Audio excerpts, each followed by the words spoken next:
Bueno,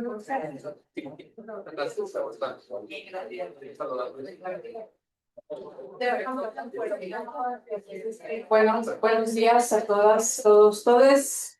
Muchas gracias por estar aquí. Si gustan, empezamos. En atención, bueno, a quienes llegaron puntualmente y a nuestra autora Yolanda Arroyo, que ya está conectada y está esperando para participar.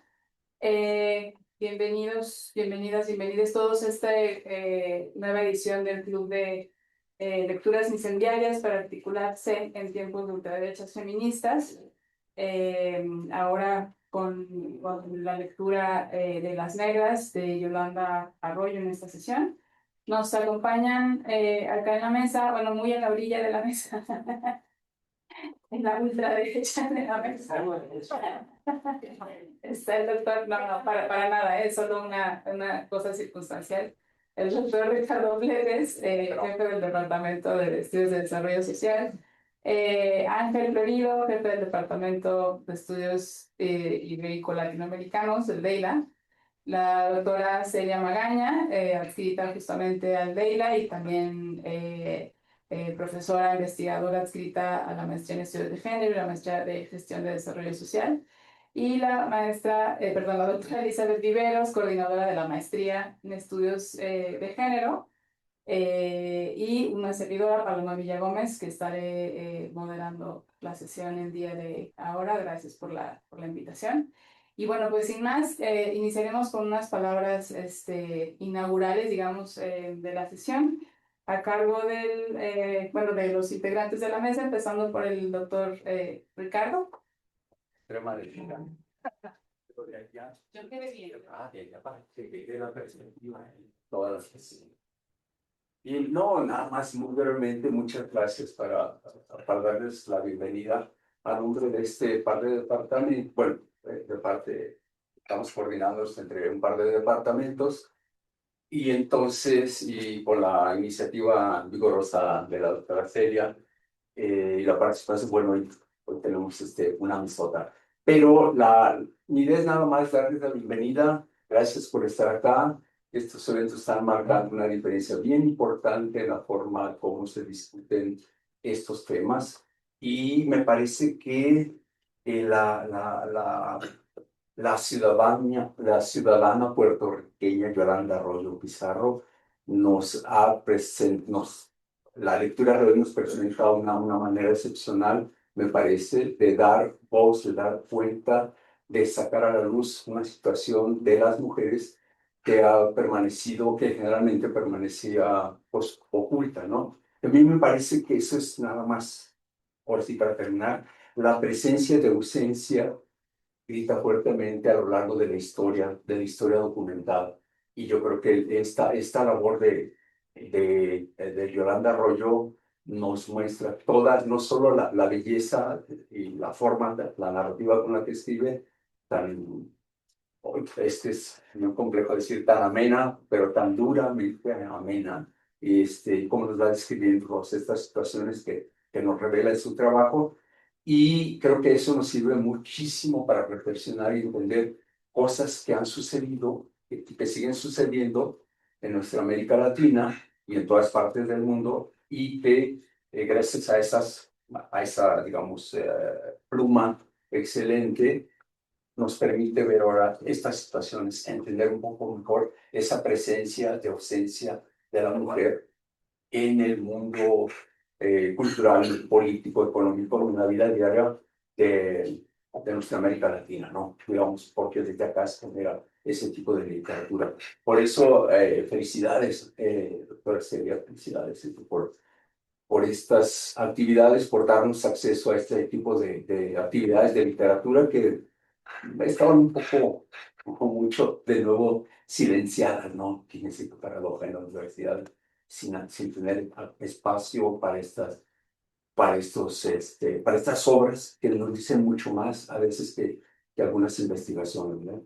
Bueno, felicidades por eso, qué bueno que están por acá, que estamos. A nombre también me encargo el maestro Francisco Gordillas, que es así como el coordinador ejecutivo, una parte de la coordinación ejecutiva de estos eventos que se ha sumado, pues, y nos hemos sumado desde el Departamento de Desarrollo Social a estas actividades. Con mucho gusto y agradecer pues las palabras de nuestra doctora Paloma, de extrema izquierda, pero bien centrada. Y acá es la extrema izquierda, depende cómo se... Claro, Y fíjense que la perspectiva es bien importante. Bueno, adelante, bienvenidas, bienvenidas, pues, doctora, adelante, pues.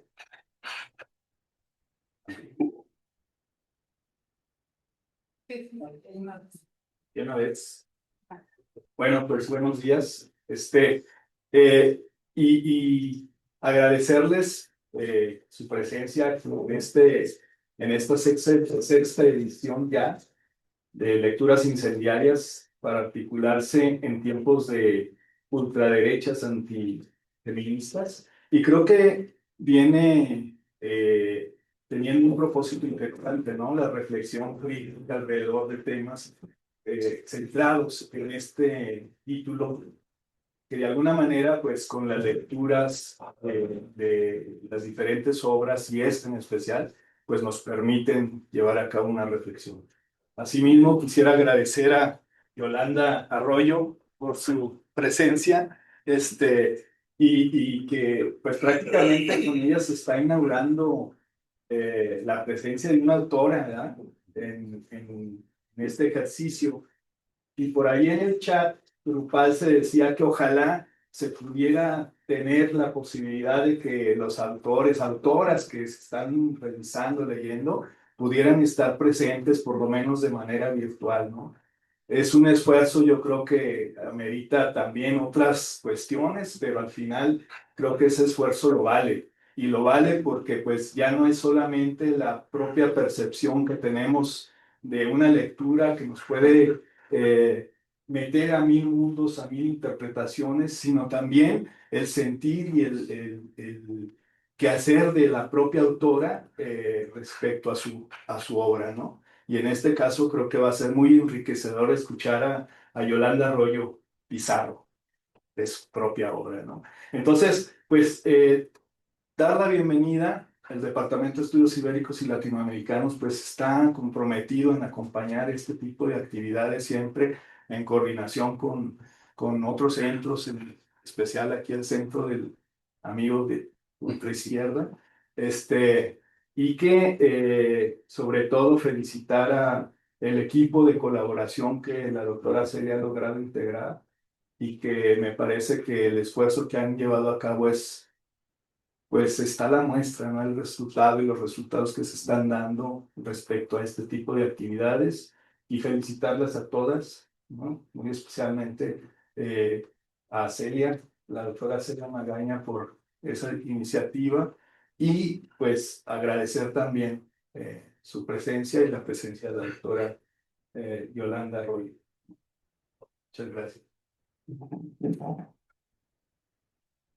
Bueno, pues buenos días a todas, todos y todes. Y pues me sumo, ¿verdad?, a esta felicitación a Celia, a este trabajo conjunto. Comparto junto con lo que comenta Gayatri Spivak que la literatura a través de la imaginación es muy poderosa porque puede transformar realidades y sociedades, ¿no? Entonces creo que la obra de Yolanda Arroyo propicia eso, ¿verdad? Ese ejercicio imaginativo que nos puede reconstruir el mundo, obviamente recuperando voces y recuperando presencias, que esa es una actividad sumamente importante de la literatura escrita por mujeres. Y pues le doy la bienvenida a la autora por este camino y pues gracias, agradecerle su presencia y gracias una vez más a Celia. Oigan, agradecer infinitamente la generosidad de Yolanda para aceptar acompañarnos en este club de lecturas. Por supuesto, ustedes también que han estado desde las sesiones, se han incorporado con este entusiasmo. Y yo solamente quiero decir que en estos tiempos muy oscuros, donde sentimos esta ultraderecha que nos está respirando cada vez más cerca y al oído, y viendo todo lo que implica, que está implicando en todos los países en los que está llegando, cuando vemos en El Salvador cómo las compañeras están siendo perseguidas políticamente, la única organización pro aborto que existía acaba de cerrar la semana pasada. Entonces, creo que es muy importante estos ejercicios de reflexión. Estábamos muy desesperanzadas el año pasado, justamente es el primer año que tenemos con este club de lectura y dijimos que lo único que no nos podíamos permitir era no hacer nada, ¿no? Entonces, frente a eso y esa desesperanza, la literatura se convirtió en un refugio, en un faro, y queremos leer literatura, pero queremos leer autoras, mujeres del Caribe, que luego es una región muy subestimada, muy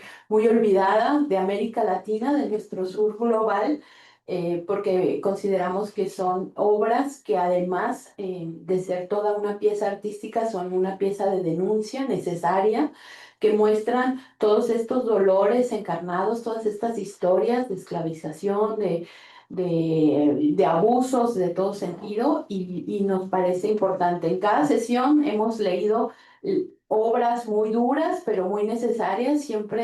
Siempre nos preguntamos, siempre llegamos a la conclusión de que por duras que sean esas obras, son necesarias leerlas.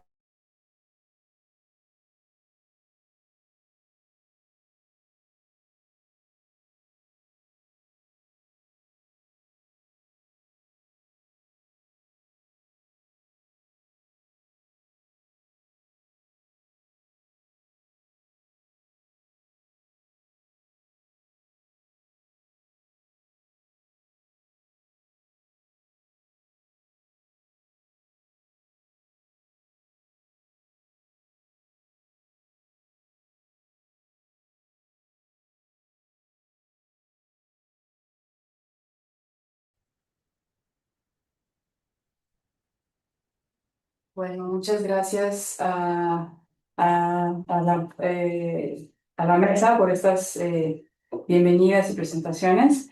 Muy brevemente, a pesar de que no, ciertamente no es un reflejo de su trayectoria, pero haré una muy breve semblanza para dejar más tiempo a que Yolanda pues, nos hable de sí misma y de su obra en estos minutos que muy generosamente, como ya bien señaló Celia, nos brinda.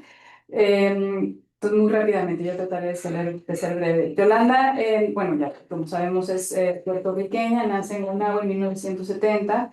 Es una novelista, cuentista y ensayista afrofeminista, reconocida como una de las voces más relevantes de la literatura puertorriqueña contemporánea. Como pudimos ver en este vistazo a las negras, sus obras se distinguen por abordar críticamente la afroidentidad, la sexodiversidad y las múltiples formas de exclusión social en el Caribe, articulando una escritura, perdón, comprometida con las luchas antirracistas, feministas y decoloniales. Ella, desde muy joven, mostró una inclinación por la escritura y las artes. En 1989 ganó el certamen intrauniversitario de la Universidad Central de Bayamón con el cuento Bimbi Botella, y este reconocimiento marcó el inicio de una trayectoria literaria sostenida desde entonces.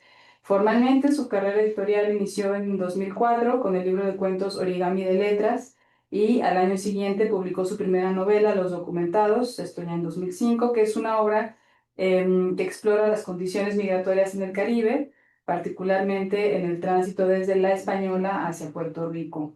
2 años después, publicó el volumen de cuentos Ojos de Luna, que es un texto que examina distintas formas de marginalidad, como el desahucio, la solidaridad comunitaria y las barreras espirituales. Y este libro obtuvo posteriormente el Premio Nacional del Instituto de Literatura de Puerto Rico en 2008. En 2007 fue seleccionada como una de las escritoras latinoamericanas más destacadas, menores de 39 años, en la lista de Bogotá 39, iniciativa impulsada por la UNESCO y el AI Festival y la Secretaría de Cultura de Bogotá, siendo entonces la única representante de Puerto Rico en esa edición. Su obra ha sido traducida a múltiples idiomas, al inglés, al italiano, al francés y húngaro, y así como publicada en diversos países de América, Europa y África. Varios de sus textos están integrados en antologías de literatura latinoamericana que son estudiadas en instituciones académicas de muy alto prestigio, tanto nacional como internacional. Y ella, además de su producción literaria, también ha desarrollado una amplia labor editorial y académica. Por ejemplo, en 2010 fundó la editorial Boreales y la revista del mismo nombre, desde donde impulsa varios proyectos literarios. Eh, Además tiene una faceta, digamos, más académica, es catedrática auxiliar y escritora residente en EDP University, donde dirige la Cátedra de Mujeres Negras Ancestrales y Afro Queer Studies Project, de los cuales ojalá nos pueda contar un poco más, porque son proyectos realmente interesantes. Son iniciativas justamente dedicadas a investigar, a difundir y a enseñar desde perspectivas afrodescendientes y queer a la cultura caribeña. A lo largo de su trayectoria ha participado en múltiples encuentros y festivales literarios internacionales, entre ellos nuestra Feria Internacional del Libro de Guadalajara. Y bueno, en general, así como muchos otros en muy diversos países, es reconocida por su compromiso político y cultural. Y ella también, ojalá nos pueda hablar un poco más de esto, se ha definido a sí misma como una afrodiva caribeña y afrolesbiana. Es fantástico. Una identidad que atraviesa su producción literaria y su trabajo pedagógico. Su obra constituye un espacio de denuncia, como pudimos ver, de visibilización de experiencias afrodescendientes, de las mujeres negras en particular, de las diversidades sexuales en el Caribe, mucho más específicamente, lo que la ha consolidado como una figura clave del pensamiento afrofeminista y de la literatura contemporánea en lengua española. Y bueno, hoy nos engalana con su obra y con su presencia. Y quisiéramos, Yolanda, bueno, además de haberte dado la bienvenida ya en múltiples ocasiones y de expresar el agradecimiento infinito que tenemos porque estés aquí, pues si en unos minutos nos puedes hablar, como sabes, estaremos hoy, es raro tenerte acá atrás, perdón que te dé la espalda, pero si pudieras hablarnos en particular de Las Negras o de alguna otra obra que tú sientas cercana a estas temáticas y de las que quisieras también platicarnos, y de tus proyectos también con UNESCO que han hecho como todo este trabajo de recuperación, de crítica y de imaginación también hacia el futuro. Entonces, Yolanda, adelante, te cedemos la palabra y nuevamente mil gracias por estar aquí. No, tienes apagado tu micro, Tienes querida. apagado tu micro, sí. Vamos a ver ahora. Gracias a ustedes. Muchas gracias. ¿Sí? ¿Se escuchó ahora? Sí, perfectamente. Pues muchas gracias por tenerme aquí. De primera mano les dejo saber que vivo en un territorio ocupado por los Estados Unidos de Norteamérica, que no tenemos autonomía energética, así que en cualquier momento se puede ir la llamada, sea que me falta el internet o se vaya el servicio eléctrico. Lo que yo hago en esos casos es que intento conectarme, ¿verdad? Por otras vías, pero que lo sepan, que me pueden tener un poquito de paciencia y ahí voy a regresar. Em, entonces, gracias a las autoridades y a las oficialidades académicas, gracias a Celia por haberse acercado. Ustedes no saben la emoción que es para una niña negra, nieta de una mujer que es heredera, ¿verdad?, del terrible sistema de la esclavización, eh, lo que implica que un día yo esté mirando una plataforma digital y que encuentre que Guadalajara va a estudiar mi obra y que ustedes van a discutirla. Es muy emocionante, no quiero dejar pasar el momento para explicar eso. Este, Mi visibilidad, el hecho de que yo me identifique como una afrodiva, primero que todo responde a todos los años en que no me podía identificar así, todos los años en los que me vendieron la idea y yo ingenuamente la compré, de que yo era inferior, de que por mi color de piel yo estaba en una jerarquización muy inferior a otros seres humanos. Y a partir de conocer eso y conocer la verdad, eh, y mi educación, mis estudios me quitaron esa venda de los ojos, es que creo que se congeló.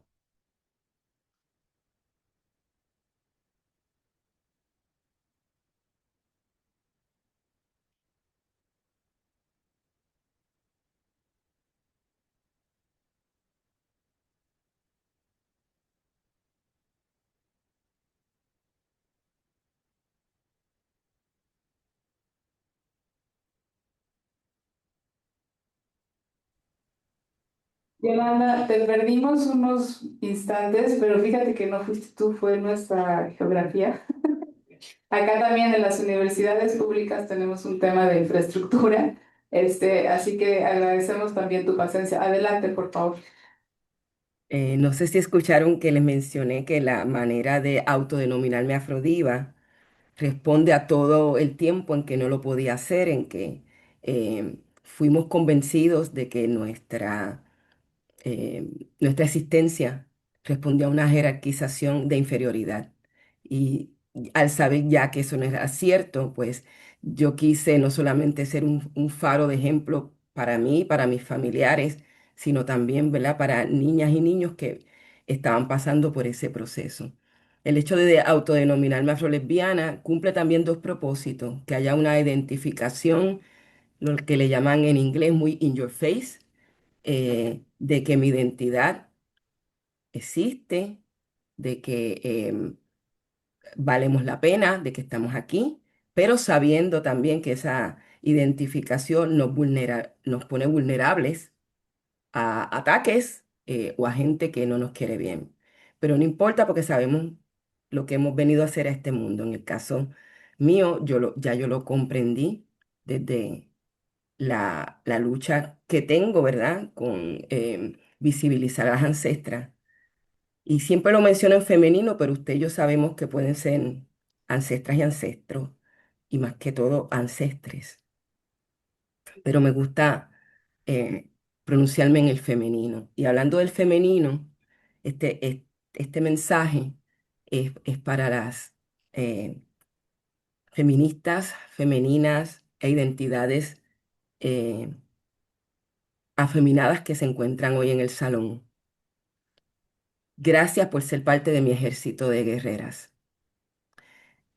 Usted cree que no, pero en la discusión de esta obra y las otras obras que ya han discutido en el club, usted está haciendo algo muy grande. Usted se está pronunciando. eh, no nos está dejando solas, no nos está dejando soles. Y entonces mi mensaje para la otra parte de la población que abraza la masculinidad: necesitamos que ustedes renuncien a ella. Necesitamos que ustedes ya le digan que no al machismo. Necesitamos que ustedes realmente hagan una deconstrucción. Pensábamos que teníamos tiempo, pero no hay tiempo que perder. Entonces, cada esfuerzo y em, cada acción de leer a mujeres, de saber qué pasa desde las voces de las mujeres, que somos las que denunciamos esto. En mi caso, este silencio ancestral, este silencio que viene ocurriendo. eh, Fíjese que el fascismo de Occidente está en estos momentos viendo cómo eso que se le llama los archivos de Epstein están demostrando grandes abusos en contra de la población femenina, en contra de los hijos e hijas de esas mujeres, pero es algo que las negras pasaron por eso. Por eso es que usted tiene ese libro hoy ahí. Es algo que se viene haciendo desde los tiempos de mi bisabuela y de mi tatarabuela. El hecho de ese abuso que el mundo entero está leyendo, que comete la supremacía blanca masculina heteronormada en contra de estos niños pequeños, se inauguró con mis abuelas. Eso que está tanta gente escandalosamente leyendo que ocurre hoy, empezó durante la época esclavista. Y en aquel momento era peor porque no había Instagram ni Facebook para denunciar absolutamente nada. Así que dejo esto, ¿verdad?, meridianamente claro, porque una de las preguntas que siempre surge cuando estamos hablando de las negras es ¿por qué hablar del infanticidio? Y yo supongo que con esta explicación que yo les acabo de dar, no debe haber duda de por qué en un momento dado las nuestras decidieron no darle más mano de obra al amo esclavizador. ¿Para qué? ¿Para que hiciera qué con esos cuerpecitos? ¿Para que hiciera qué con nuestras cuerpes? ¿Para seguir siendo entretenimiento? ¿Para seguir recibiendo abusos? Y claro que sí, que escribí Las Negras como un libro o como un texto que entretiene, pudiera decirse. Pero yo lo que hice fue infiltrarme en el lenguaje del poder para que ese mensaje llegara a muchos. Como hacían mis abuelas, a mis abuelas lo único que le dejaban era el cabello, pues que ellas hacían, dibujaban el mapa de escape en las trenzas. A mis abuelas lo único que le dejaban era el tambor, el barril, pues ¿qué hacían? Creaban movimientos sonoros para decirle al otro en las otras haciendas, hoy es que nos escapamos, hoy es que quemamos esto. ¿Se da cuenta? A nuestras abuelas le permitieron en algún momento ponerse los turbantes. Pues entonces en el turbante echábamos la semilla, nos robábamos el fruto de lo que nosotras mismos estábamos cosechando y produciendo en el campo para cuando pudiéramos fugarnos, tener que comer. Todo lo que yo he hecho es seguir la tradición de mis ancestras, de mis abuelas. Hoy usted va a discutir una obra que yo la llevo en la sangre, que me la contaba mi abuela Petronila, que se la contaba a ella su mamá Georgina, que a Georgina se la contaba mi tatarabuela Josefa, y que a Josefa se la contaba mi tatarabuela Rita, de la cual es la única que no existe certificado de bautismo o certificado de nacimiento, porque alegan el censo del barco en el que llegó en un barco. Usted y yo sabemos precisamente por qué llegó Rita en 1790 a esta bendita isla en un barco. No estaba de crucero, no era un viaje nupcial, no era rica, era una mujer negra que estaba siendo explotada en la cuerpa. Era una mujer negra a quien el amo le había dicho, vamos a parir más hijos y en algún momento eso puede hacer, ¿verdad? Que tú tengas los méritos para tú ser libre, pero déjame esta cantidad de esclavizados. Eso pasó en 1790 y eso está pasando el 6 de marzo de 2026. Así que esta discusión, que es pasado y futuro y presente, sigue sucediendo. Y este ejército que está aquí hoy,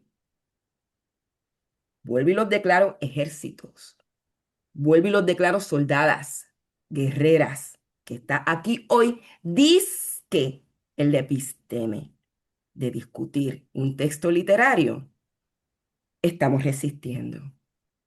Muchas gracias por tenerme.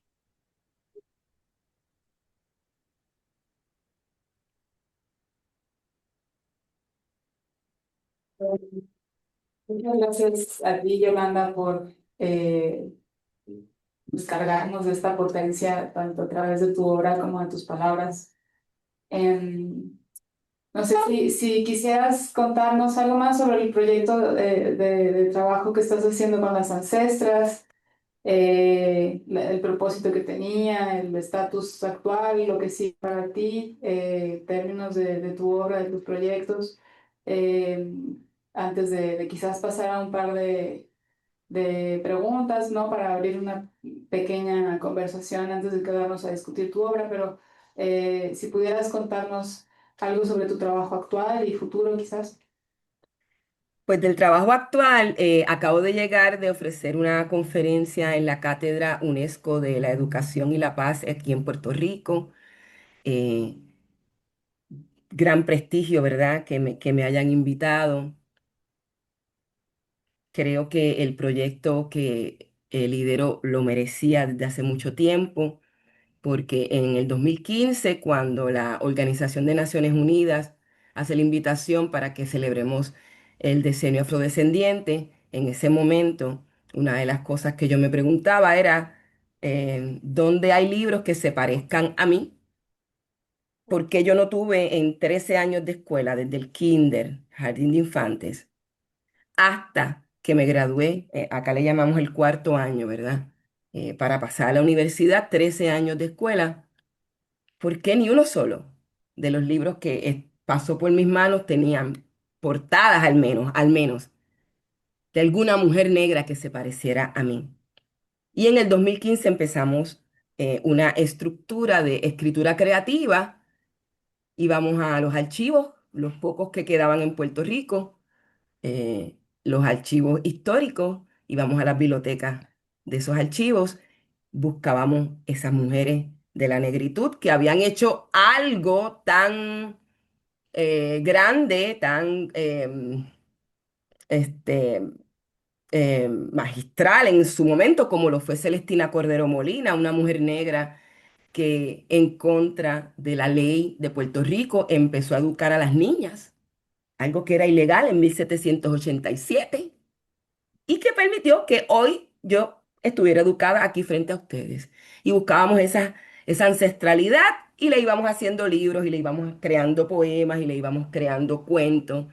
eh, y se fueron construyendo páginas y se fueron construyendo libros y se fueron construyendo antologías. Hasta el punto que al Departamento de Educación o el Ministerio de Educación de mi país no le quedó de otra, no le quedó más remedio que incluir esos libros de gente que no necesariamente eran académicos con doctorado, pero tuvieron que incluirlos en el currículo de educación, para que fueran visibles. Porque lo que pasó es que no solamente existieron los libros, la gente que los leía empezó a exigir, esto debería estar en mi escuela. Y se llevaban los libros y allá le sacaban copias y se democratizaba la educación, que es algo que nos han dicho que es válido, pero no es hasta ejercicios como este que suceden. Así que yo estoy viviendo eh, un momento dentro del afrofuturo que jamás pensé que iba a llegar en mi tiempo. Siempre escribí y siempre le pedí a los talleristas que escribieran textos, ¿verdad? Para quizás cuando no estuviéramos aquí, el verlo, que hayan pasado 11 años desde que empezó ese proyecto y que hoy existan centenares de esos libros y de ellos, ¿verdad? Muchísimos publicados. Y de todos los publicados que estén incluidos en un currículo de afrodescendencia dentro del Ministerio de Educación de mi país, es recompensa suficiente. Las historias de mis ancestras me las hizo mi abuela, como ya les dije, mi abuela Petronila. En un inicio le daba mucha vergüenza y me decía, nena, cuando tú seas grande no escribas de estas cosas. Cuando se dio cuenta que yo, mientras iba creciendo, escribía, empecé a ganar certámenes, certámenes de oratoria, certámenes de poesía, certámenes de cuentos. Eh, un día me miró y me dijo, el día que tú escribas de esto, recuerda recalcar que nosotras ganamos. Y esa idea se me quedó en la cabeza porque pudiéramos pensar que no ganamos. La lógica que nos hace ver a una cuerpa negra como no ganadora, como inferior, nos hace pensar que no necesariamente ganamos. Pero el que yo exista y el que esa tradición de mi abuela yo la tenga en la mente, me hace decir que sí, me hace estar convencida de que sí, de que ella ganó, de que yo gané, de que nosotros ganamos. Así que aquí estamos, ganando todavía. Y nosotras ganando contigo también, Yolanda, muchas gracias. Quisieran hacer un par de preguntas, dialogar con la autora rápidamente, no necesariamente cuestiones de la obra, que ya nos quedaremos a platicar con ella, pero sí quizás sobre algo más general. ¿Por acá? ¿Sí? Sí. Ok, un par de preguntas y nos cerraríamos esta primera fase. Hola Yolanda, buen día, ¿me escuchará? ¿Lo escuchas? Sí, Sí, le hola. escucho.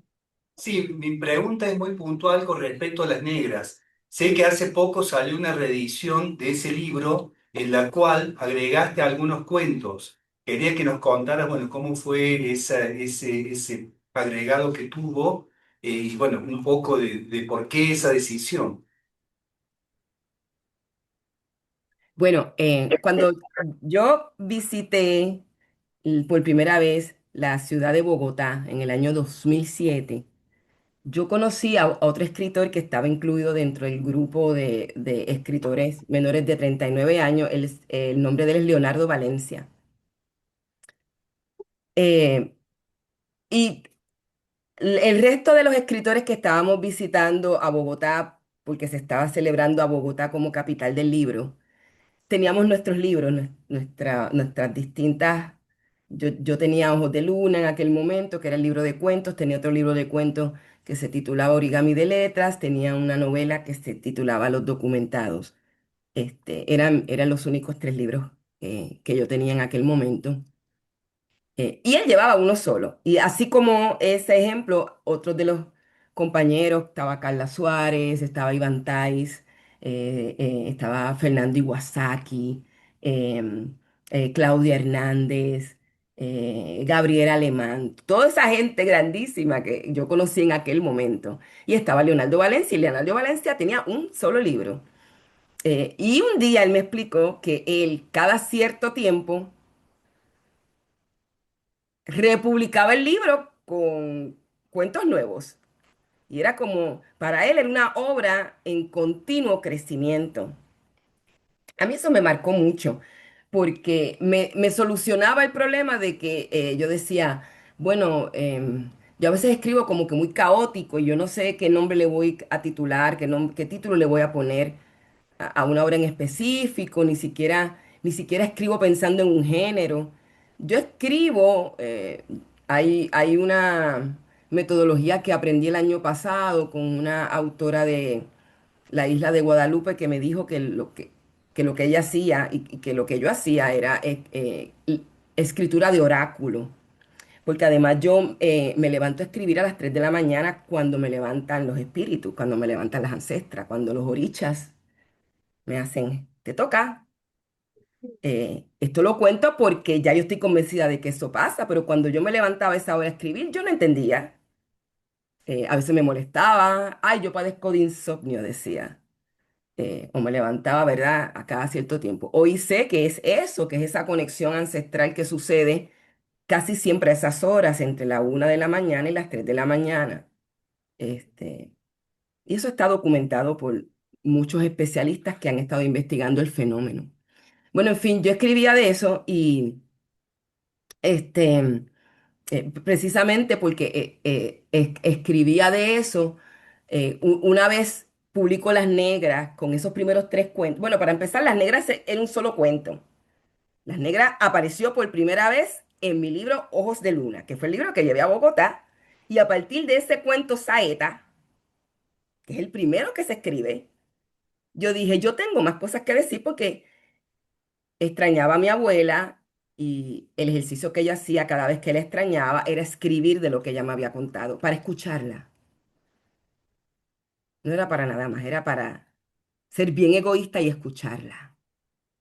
Y le tomaba el dictado de lo que ella me estaba contando. Y de ahí nacen, ¿verdad? Nacen como 5 o 6 textos. Así que hay textos que todavía no se han publicado, que yo supongo que serán para las negras del futuro o del afrofuturo. Entonces, eh, esos otros cuentos, el cuento de Nidis y de la matrona, que luego me entero que en mi familia han habido comadronas, y de hecho yo soy una dula de parto, yo me certifiqué en el dulaje en honor a mis comadronas de mi familia. Luego de eso, pues esos cuentos de la primera versión, al cabo de unos años nace un texto nuevo, que es el texto de los amamantados, de quienes fueron nanas de leche, que es un texto tremendo, tremendo. Eh, y después, cuando Gabriela Weiner la eh, la denominan como la editora de Penguin Random House de la selección Yeguas de Troya. Miren a Trini ahí, esa es mi hija gatuna. Si no sola. Sí. Luego de que eso pasa, ella me dice, ¿tienes más texto? Y claro, yo dije que sí, tengo más. Y entonces se añaden los que no estaban en las primeras versiones. Pero hay más textos que no tienen ustedes. Estoy tentada a llamarle a ese otro ejemplar las blancas, porque me di cuenta que sucede entre la población femenina de mujeres blancas, esposas del patriarca esclavizador, que se benefició del trabajo de las negras y que hasta cierto modo descansó y dijo, ay, qué bueno, este hombre ya no me viola más a mí, es que viole a las esclavas. Entonces por ahí hay unos cuantos otros textos cocinándose o cocinados ya desde el aspecto de las mujeres hacendadas. También me he dado contextos que tengo escritos de mujeres, claro que sí, blancas, pero también negras, que fueron abolicionistas y que desde la estrategia y la astucia consagraron, ¿verdad?, planes para salir de la opresión del mundo patriarcal. Cuando digo esto, quiero también aclarar lo siguiente. Usted puede ser un hombre y puede ser, ¿verdad? Puede ser un ser humano masculino y de todas maneras rechazar el patriarcado. Una cosa no. O sea, usted no está destinado a ser patriarca o a querer emular el patriarcado. Existen otras maneras de hacer vida y maneras más éticas y maneras con más justicia. Pero el trabajo de derrocar el patriarcado, ¿verdad? Y con esto cierro la gran pregunta que me acabas de hacer, te lo agradezco. También tiene que implicar las maneras en que nos acercamos a las espiritualidades. Y eso es algo que la mayoría de los grupos antirracistas en Puerto Rico, en el Caribe y Latinoamérica que yo he visitado no quiere hablar. Así que dejo eso sobre la mesa. Tuve un colaborador, un gran colaborador historiador en el oeste de Puerto Rico que nos abrió las puertas a su archivo, que nos abrió las puertas a tener talleres y discusiones grandiosas como esta, un hombre negro, que en el momento que tocamos el catolicismo y el papel que el catolicismo funcionó, ¿verdad? El papel que el catolicismo actuó dentro de la industria, dentro del proceso esclavista, me dijo, yo eso no lo pienso discutir porque yo amo a mi Señor Jesucristo. Entonces, es como un hasta aquí. Puedo ser antirracista, pero hasta aquí. Si ese es el caso de alguien que se encuentra ante nosotros hoy, mi invitación es a que lo reflexione. Porque la idea de Dios que usted tiene es una idea blanca. La idea de Dios que usted tiene no incluye a la gente que de verdad es protagonista de la Biblia, que no es gente blanca, que no son ni alemanes, ni caucásicos, ni blancos, ni rubios, ni de ojos azules.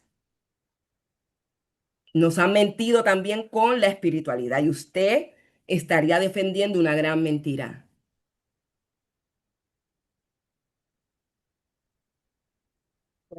Gracias. Bueno, pues con un enorme plus la respuesta. Mariana, ¿querías decir algo brevemente? Sí, hola, buenas tardes.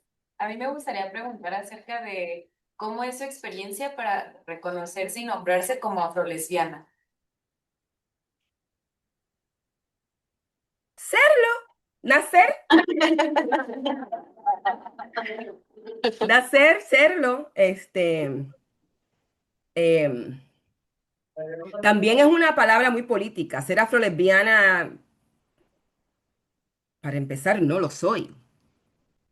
En todo caso, sería afropansexual, porque me he relacionado amatoriamente y afectivamente no necesariamente con lesbianas.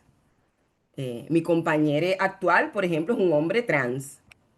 Entonces, ¿qué es ser afrolesbiana? ¿Te das cuenta? Sin embargo, entiendo el peso de las palabras, entiendo que las palabras tienen un peso y una responsabilidad. eh, y me hace pensar en la niña, en la jovencita que fue Yolanda creciendo, sabiendo que era una lesbiana, pero que era de closet, que no podía decirlo, que era del armario, porque en su casa, que eran todos muy católicos, aunque les rezaban a Yemaya y a Ochun y a Ogún y a Changó.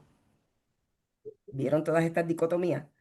En mi casa, que eran muy católicos y bautizaban niños, pero a la fuente bautismal lo llevaban con su pulserita de la manita de azabache,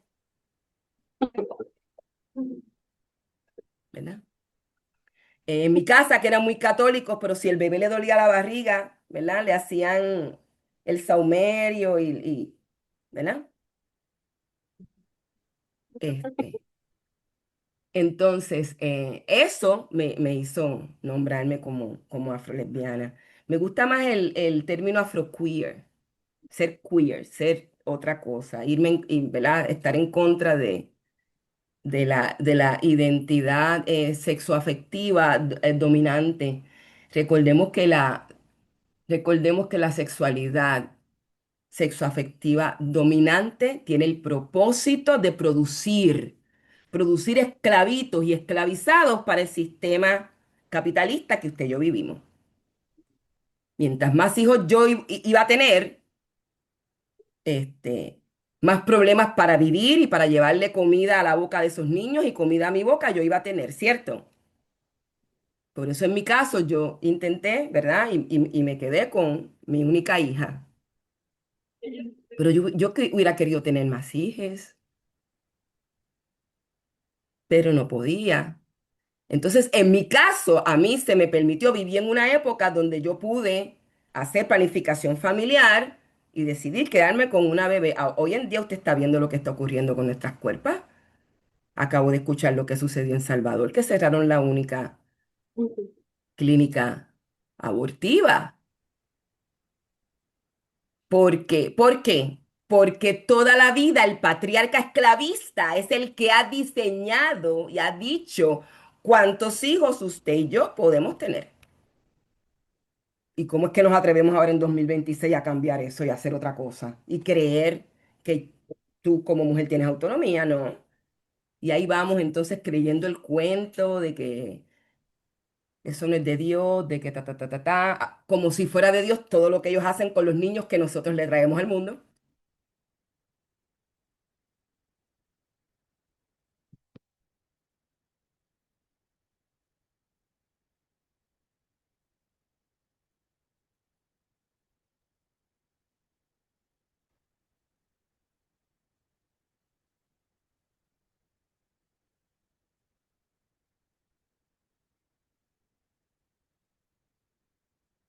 Vente, vente.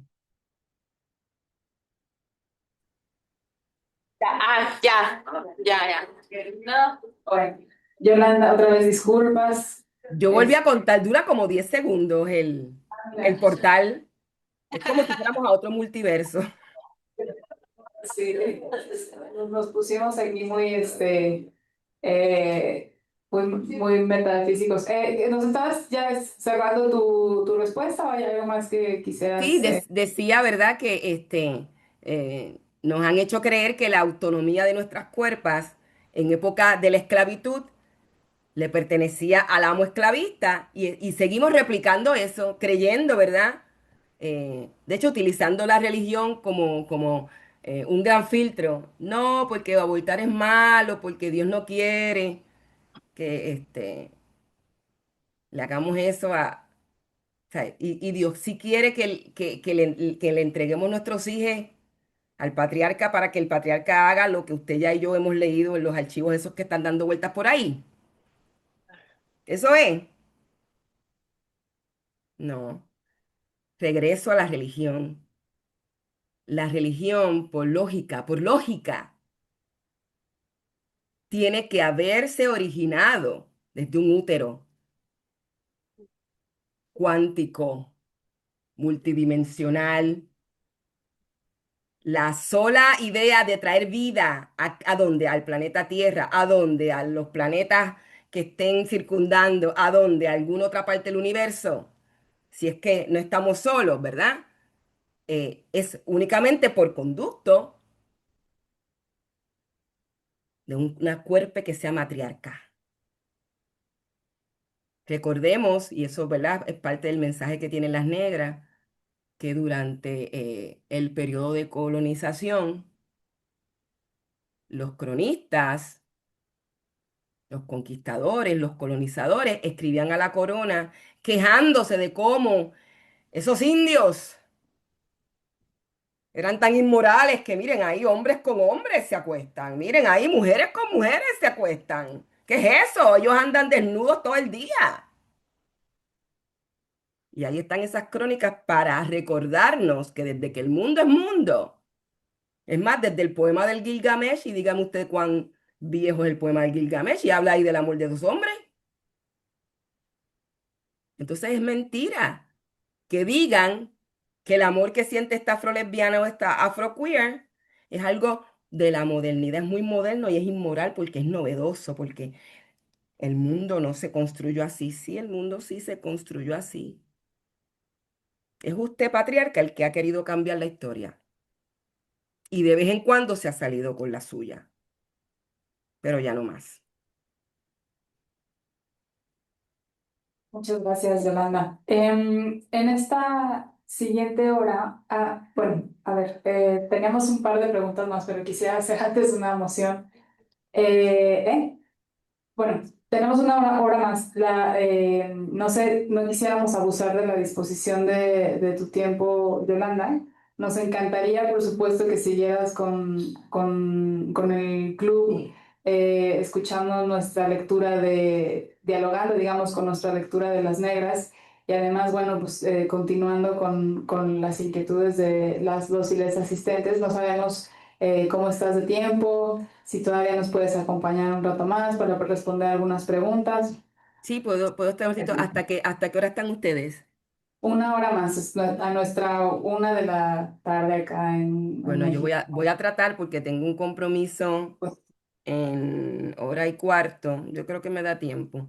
Si no, si ven que, bueno, si me voy a despedir, lo hago por el chat.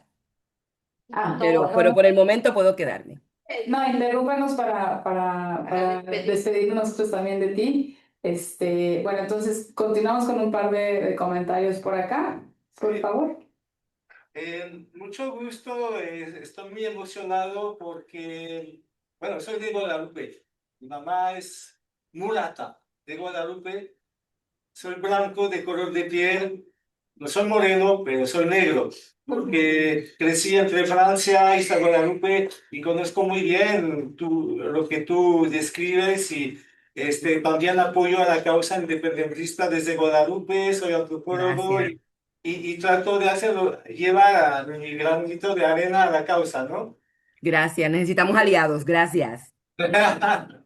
Sí, pero yo también desde asociaciones antirracistas variadas de Francia apoyé a unas iniciativas de unas militantes que querían mover la cuestión feminista en Guadalupe.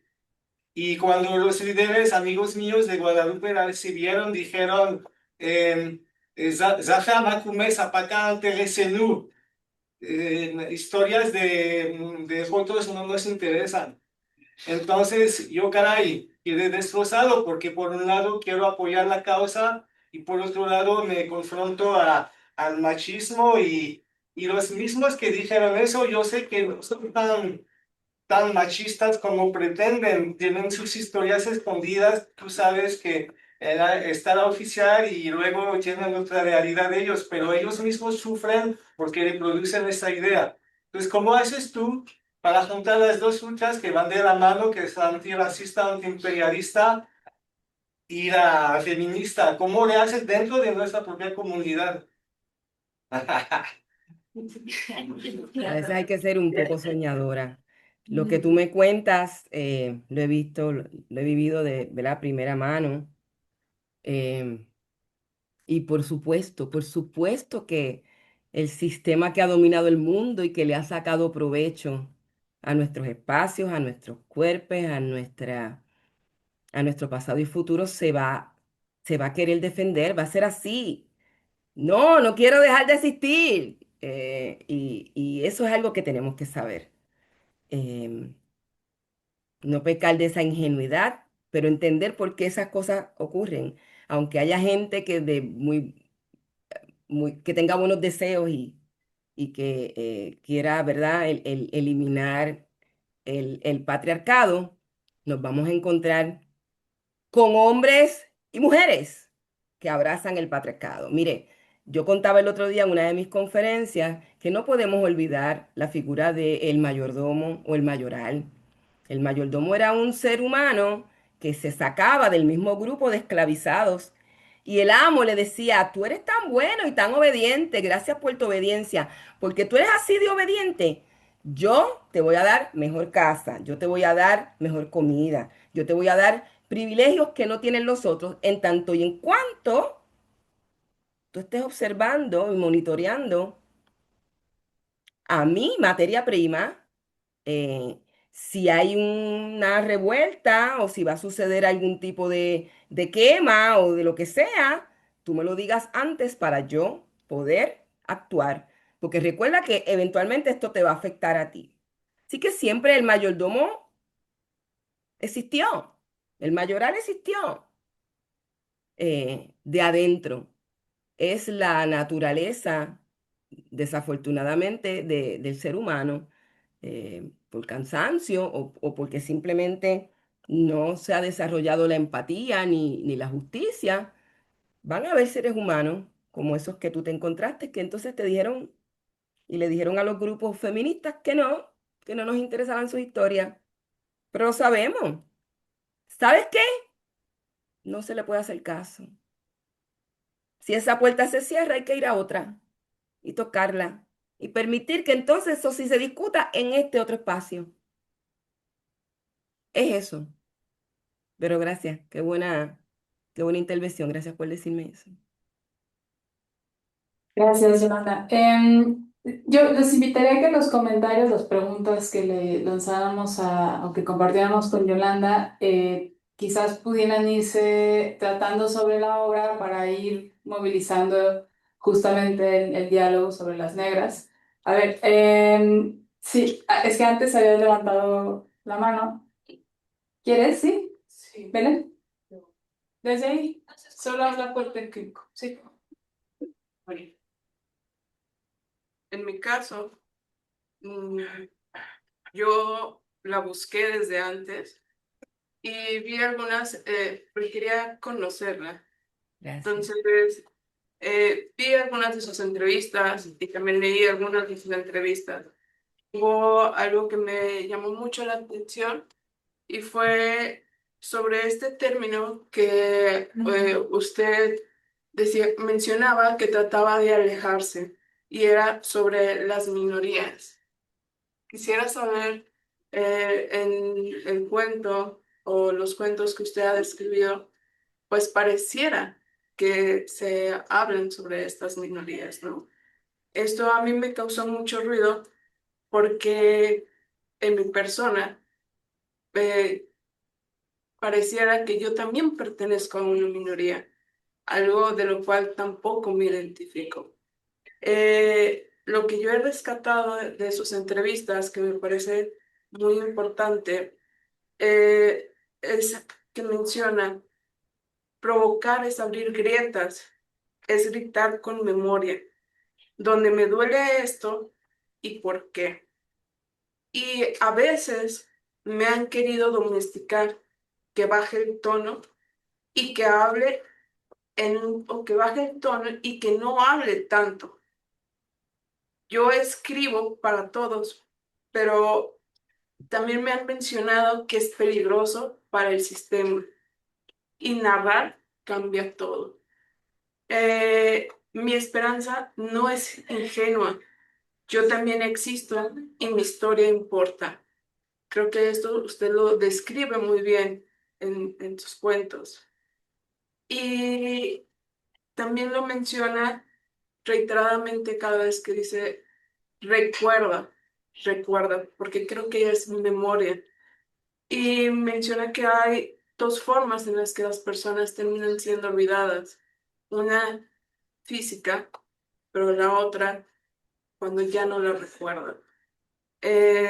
Me gustaría saber si usted podría ampliar un poco más este término de por qué se alejan de la cuestión de minorías. Muchas gracias. El término que deseas que clarifique es el relacionado a las minorías. Sí. Sí. Sí, bueno, por experiencia, por lo que he vivido, yo me he dado cuenta que las mal llamadas minorías somos mayoría. Entonces, es fácil darme cuenta de que no somos minoría. Eh, Aquí en Puerto Rico se ha intentado decir que la comunidad LGBT es una minoría. Bueno, estudiemos las siglas, ¿verdad? LGBT. Ahí dentro de esas siglas hay una B bien grande, que es el bisexualismo. Eh,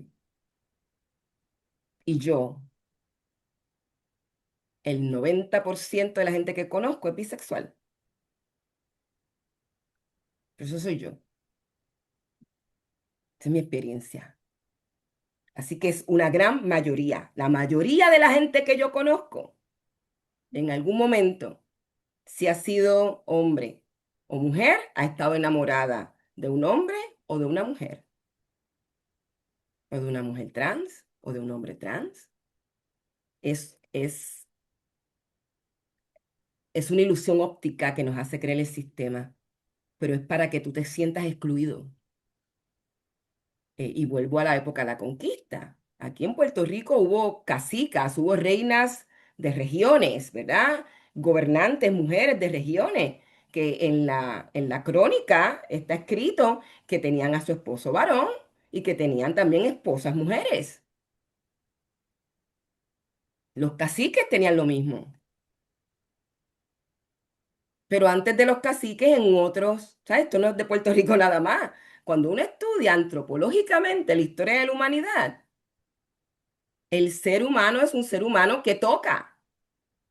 El ser humano es un ser humano que se acerca, que te tiene que mirar el rostro, que te tiene que tocar, que te tiene que oler. Y eso pasa con otro ser humano, sea que sea varón o que sea hembra. Ah, que en un momento dado, para propósito de control de la natalidad o para crear lo que ellos llamaron la familia nuclear, se estipuló que entonces la Biblia dice que hombre y mujer los creó y que se debe unir. Eso lo entiendo, eso lo puedo entender, que se hayan inventado eso. Pero mi invitación a ese término, a la minoría, al término, de todos los términos que yo trabajo, es que hagamos pensamiento crítico de los términos, incluso de la Biblia. ¿Cuánta gente no te dice, no, porque la Biblia dice? La Biblia también dice otras cosas. Yo siempre le pregunto a mis estudiantes, ¿les gusta la historia del arca de Noé? Me dicen sí. ¿Por qué? Porque él salvó a los animalitos y él salvó a los seres humanos. Muy bien. Claro, esto es con estudiantes adultos porque yo soy también educadora de una universidad y hay que saber los niveles en donde uno tiene estas conversaciones. Pero a mis estudiantes adultos, yo le digo, ¿y si Noé hizo esa salvación, por qué al final de sus días la Biblia explica que él se acostó con hombres? Porque esa parte nadie la dice. Está ahí, pero la Biblia es el secreto mejor guardado del mundo, porque todo el mundo puede decir, yo leo la Biblia y soy o sea, yo creo en Dios, el de la Biblia, pero no te citan la Biblia realmente. Cogen los textos bonitos, el Salmo 23, que es muy lindo, que a mí me encanta, el Señor es mi pastor y nada me faltará. Pero el Génesis está lleno de agresiones sexuales de ángeles que vivían con Yahvé en el cielo, que miraron hace un día para abajo y dijeron, oh, pero esa mujer es tan bella, déjame bajar a violarla. Eso está en la Biblia, yo no estoy inventando nada, búsquelo. Entonces, ¿está bien que los ángeles violen mujeres? Ya que tenemos una celebración de Navidad, vamos a celebrar el Día de las Violaciones de Ángeles. ¿Por qué esa celebración no? ¿Por qué de eso nadie habla? La Biblia fue puesta ahí porque ellos sabían que usted no la iba a leer y que usted como un ciego se iba a creer que era una minoría y que por ser minoría usted tenía que respetar lo que decía alguien, que para empezar la Biblia estuvo en latín hasta los otros días, para eso mismo, para que usted no se enterara. Pero está ahí. Abraham, el gran patriarca, no violentó a las siervas, a las esclavizadas de Agar, su esposa. Agar las agarraba mientras él las violentaba. Por eso es que Margaret Atwood escribió The Handmaid's Tale, el cuento de la sierva. Eso es bíblico, la gente no sabe eso. La gente dice, ah, entre qué grande esa mujer, qué escrito maravilloso. Pues si eso es bíblico, eso está ahí. Entonces hemos sido convencidos de una gran mentira. Y parte de esa gran mentira es que somos minoría, no somos la mayoría. Gracias, Elena. Manuela, tienes un comentario y luego. Gracias. Qué nervios. Muchas gracias, Yolanda, por acompañarnos. Yo quería compartir algo sobre el texto, porque hay una parte al inicio donde habla sobre cómo la protagonista está siendo, pues, digamos, señalada, y la forma en la que está siendo castigada y las razones me hizo recordar en lo que ahora tenemos, no sé que no solo ahora, pero las mujeres que hemos decidido nombrarnos feministas y hacer trabajo desde ahí, desde ese posicionamiento, luego como que caen en nosotros esas mismas palabras, ¿no? Desobediencia, conducta desafiante, insolencia,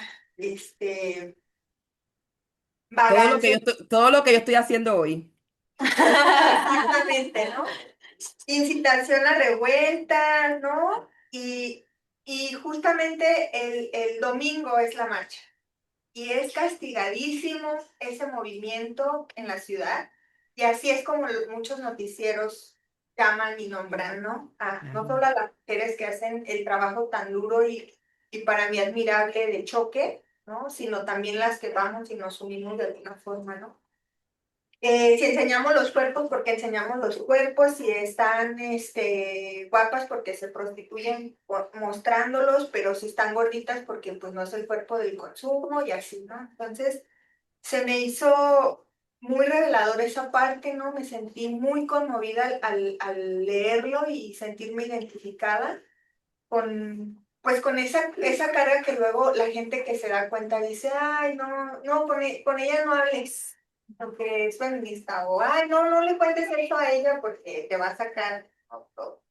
Entonces, cuando tú dices sobre que pues somos unas guerreras y que resistamos de alguna manera, ¿no? Pues me provoca a mí un gran deseo de ir a la marcha del 8 cuando no quería ir esta semana. Hay que ir. Entonces, pues agradecerte, ¿no? Agradecerte este momento tan lindo que estoy viviendo y decirte también que yo soy psicóloga y hace no mucho descubrí que yo no tenía una sola creencia, practico el budismo desde hace un tiempo, pero hace un mes cuando mucho me di cuenta que en el consultorio lo que yo siento que me acompaña son las ancestras. Y entonces me di cuenta que las diosas están ahí, ¿no? Entonces, escucharte que hablas sobre varios dioses, ¿no? Y sobre estas historias me conmovió profundamente y me hizo sentir muy acompañada. Es la primera vez que lo comparto en público. Ni siquiera a mi actual compañero se lo conté porque me daba vergüenza decir, me va a meter el psiquiatra, ¿no? Y ahora digo, claro que sí, quizás se está manifestando como dijiste que hay estudios, voy a buscarlos, quizás estoy lista, sin sonar a egocentrismo, sino para que eso de las ancestras empiece también a traspasar mi cuerpo, ¿no? Gracias por compartirlo, Yolanda. Gracias a ti, ve a esa marcha, hay que ir a todas las marchas posibles. Yo también en un momento dado fui budista. Una de las cosas que hice por mucho tiempo, casi 15 o 20 años, fue congregarme con diferentes denominaciones y estudiarlas. Soy muy crítica de la teocracia, de donde venga. Soy crítica de la teocracia católica, soy crítica de la teocracia protestante, soy crítica de la teocracia de los orichas. Muchos de los que practican el lucumí o el yoruba que sus deidades son orichas, al ser hombres, quieren abrazar la permanencia de ese estatus de jerarquía. Soy esto, tengo una espiritualidad alterna, pero soy patriarca, así que en este grupo no entran los LGBT. Entonces, por mucho tiempo, muchas denominaciones afrocentradas o afrodiaspóricas le decían a mi gente que no podían ni tener los collares, ni hacerse el santo y vestirse de blanco. Eso ha ido cambiando, pero ¿por qué ha ido cambiando si era algo que se suponía que no podía cambiar? Porque es un invento. Te estás inventando la manera en que tú quieres que otros adoren lo que tú adoras. Pero la manera en que se adora al ancestro o a la ancestría es distinto a lo que tú me estás, ¿verdad? Sugiriendo.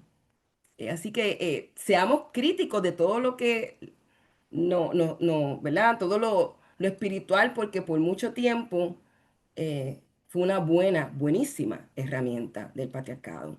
El patriarcado está bien diseñado. Mm, el salir a la marcha del domingo no es poca cosa, no es poca cosa. Piense hace 300 años si uno salía a una marcha como la que vamos a salir el domingo, si no nos hubieran quemado en unas astas. Si la Inquisición no hubiera tomado a todas esas mujeres y a los hombres aliados y los hubiera quemado. Está bien diseñado. Nosotros no estamos batallando contra algo somero y tonto, ¿no? Es grande lo que estamos haciendo, porque el monstruo es así de grande. El patriarcado es tan grande, y me excuso por regresar al catolicismo, el patriarcado es tan grande que nos tiene celebrando una Navidad donde la Virgen María parió a los 12 años. Eso es pedofilia. Eso usted y yo lo sabemos. Pero paramos eso porque es que la Virgencita es algo importante para nosotros. Pero es grande, el patriarcado es muy sabio, muy astuto, muy estratega. No es fácil, no va a ser fácil salir del patriarcado. Gracias, Yolanda. Por acá, Ian. Gracias. Buenas tardes, Yolanda. Primero que nada, agradecerte porque de todos los libros que hemos leído en este círculo de lectura, en este club de lectura, a mí en lo personal me ha hecho pasar por un cúmulo de emociones muy diversas, ¿no? Me hizo pasar miedo, me hizo pasar asco, me hizo pasar amor, me hizo pasar cariño, me hizo pasar muchísimas cosas y al menos en mi opinión, esos son los libros que verdaderamente valen la pena, los que te hacen sentir al menos una cosa y en el tuyo pues me hizo sentir pues todo un abanico, ¿no? De emociones. Entonces, pues eso me parece súper valioso. Primero, mi pregunta va definida o va dirigida hacia que me parece que en tiempos convulsos o en tiempos en los cuales la paz se ve mermada o que algo lo está deteniendo, pues usualmente uno busca por medio del conocimiento, por medio de tratar de investigar, por medio de diferentes formas, pues tratar de aprender, ¿no? Para encontrar un poco de paz o encontrar un poco de sentido de lo que está pasando. Y al menos en mi experiencia personal, no sé si alguien más, uno lo busca ese conocimiento en intelectuales ajenos, ¿no? Intelectuales muy lejanos a mí, que quizá no comprenden mi realidad, no comprenden lo que estoy viviendo y creo que pues, todos hemos cometido ese error, ¿no? Y algo que durante toda la lectura y con lo que estás diciendo durante la charla me ha estado repercutiendo mucho es que en tu caso ese conocimiento o esa paz y ese interés proviene de lo cercano, no proviene de tu familiar, proviene de la persona que tienes al lado, proviene de, pues, de los ancestros, ¿no? De los ancestros, como bien lo comentas. Entonces me gustaría saber cómo fue ese proceso o esa forma de realización en la cual el conocimiento verdadero, la verdadera sabiduría está en la persona que tienes al lado, la persona que verdaderamente está en tu contexto y que comprende lo que estás viviendo y no en estos pensadores ajenos a tu realidad que muchas veces idolatramos o que muchas veces pues no están a nuestro alcance, ¿no? Qué buena pregunta. Y mientras la estabas elaborando, recordé que en mi casa, cuando nos dolía la barriga, cuando teníamos dolor de estómago, cuando teníamos dolor de cabeza, cuando nos daba ay, la enfermedad de los ojitos, que es como una Conjuntivitis. conjuntivitis, cuando teníamos infección de oído, mira lo cercano que teníamos a, a esa ancestralidad de sabiduría que nos decían en casa, ve al patio y tráete esta hoja. No había que ir a la farmacia. ¿Cuándo eso cambió? Yo uso ese ejemplo, ¿verdad? De cómo las epistemes han dado un vuelco. Se ha cometido un epistemicidio que usted y yo sabemos que yo utilizo ese concepto dentro del libro. Se han asesinado esos saberes. Ay, no, eso es de indios. Ay, no, eso es de negro.